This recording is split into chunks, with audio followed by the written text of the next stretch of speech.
गुलिस्तां पहला अध्याय दूसरी कहानी।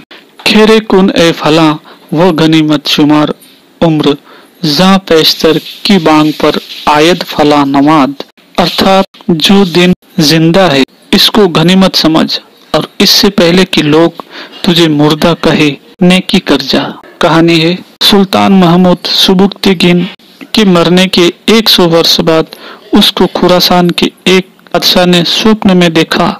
बादशाह ने देखा कि सुल्तान का शरीर टुकड़े टुकड़े होकर मिट्टी हो गया और उसकी आंखें नेत्र कोशों में इधर उधर घूमकर चारों ओर देख रही है।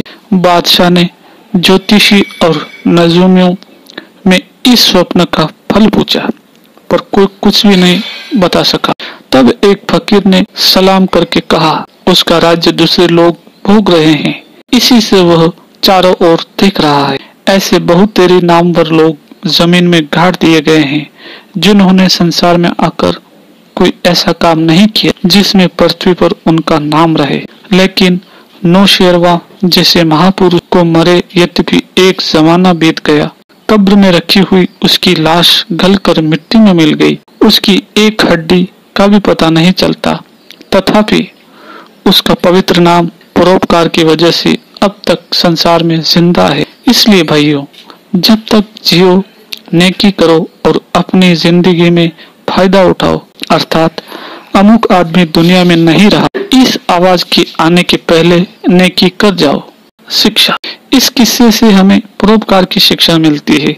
उदारता, सज्जनता, धर्मनिष्ठा आदि सुगुण इस परोपकार के अंतर्गत हैं। परोपकार ही मनुष्य का परम धर्म है। परोपकार से ही जगत मनुष्य को मरने के बाद भी याद किया करता है। इस दुनिया में ऐसे ऐसे राजा, बादशाह और शासक हो गए हैं जिनकी हाँक में पृथ्वी कांपती थी, जिन्होंने संसार को अपनी छोटी उंगली पर नचा मारा था, किंतु उन्होंने कोई लोकोपकार का काम नहीं किया। इससे कोई उनका नाम भी नहीं लेता। ईरान का बादशाह नौशेरवा अपनी उदारता, न्यायप्रियता और परोपकार वृत्ति के लिए जगत में खूब प्रसिद्ध हुआ। यद्यपि वो आज इस जगत में नहीं है, उसके बदन की खाक का भी पता नहीं है, तथापि उसका नाम लोगों के मुंह पर पड़ रहता है। वो मरकर भी अमर है।